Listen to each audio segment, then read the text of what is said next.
And then we have the Russo brothers. Joe Russo, well, really, this is Joe Russo's quote right here. Joe Russo kind of upset movie-going fans, even me, when I read this quote, and a lot of YouTube probably, because it's like, what the fuck, dude? Really? You're going to say this about movies? You, the Russo brothers, who have, made a lot of success with the biggest fucking studio that's out there, and you made big-time success when it came to movie theaters. Eek. Not a good look. Now, I like the Russo brothers. I do. All the way back to Arrested Development.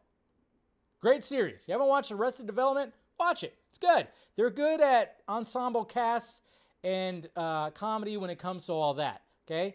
Maybe sometimes when it comes to visuals, sometimes really great. Infinity War, obviously Captain America, Winter Soldier was, their introduction to the whole thing, and they did a fantastic job. That's top tier stuff. Top tier. Endgame, has good moments, bad moments too. But when it comes to the Russo brothers, yeah. This is what he had to say right there. Obviously, they have the Gray Man that's coming out, this week? Yeah, coming out this week, which I'm going to check out and see what it's all about. But yeah, it says right here, here's the article right here. It says, Russo brothers stand by Netflix model. Idea that theater is a sacred space is bullshit. What? Oh, man. So it's like, all right.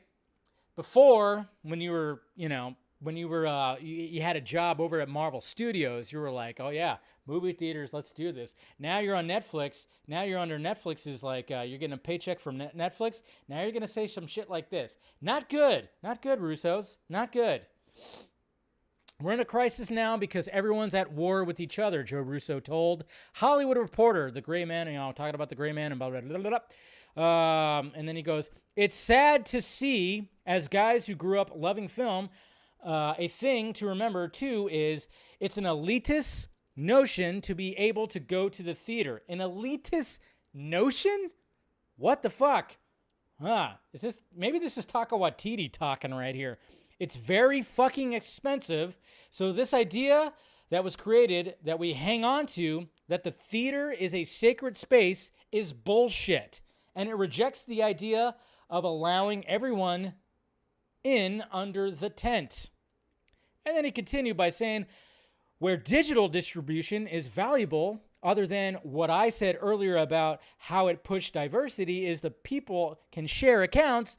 They can get 40 stories for the cost of one story. But having some kind of culture war about whether there's value in that or not is fucking bananas to us. The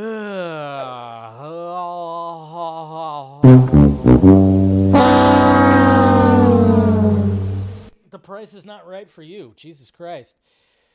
Yeah. Elitist. I mean, I get it. I get that the fact that, yeah, when you go to the movie theater, yeah, it's going to be pretty expensive. It's going to be pretty expensive. I mean, when I go mainly to a theater that serves beer, and the beer is actually cheaper than fucking popcorn and a soda, which is crazy.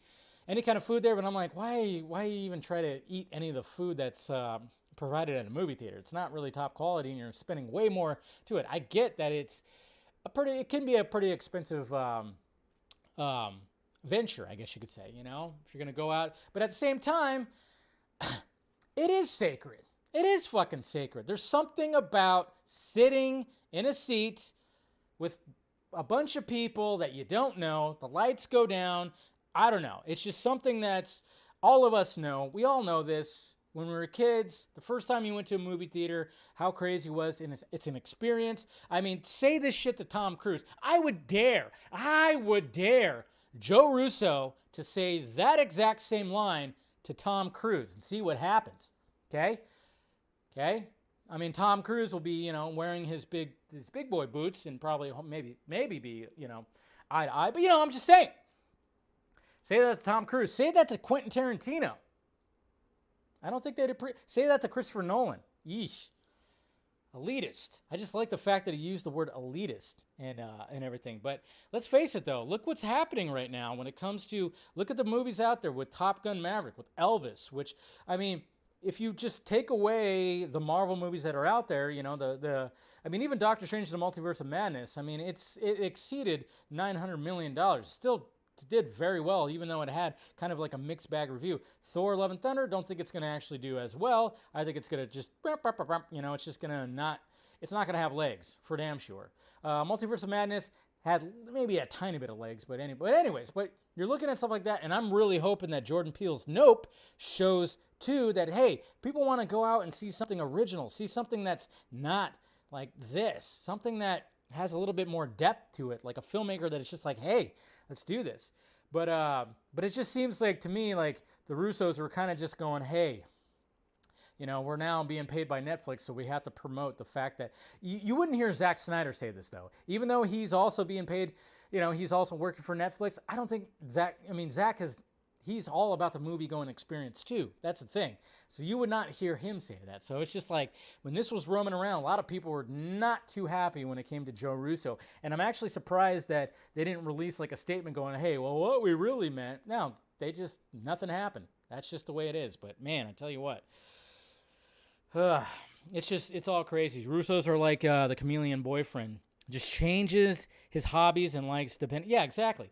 But it's funny because how can you say that when your success came from the box office? You have Avengers Endgame is the most profitable box office out there. And you're going to say this shit?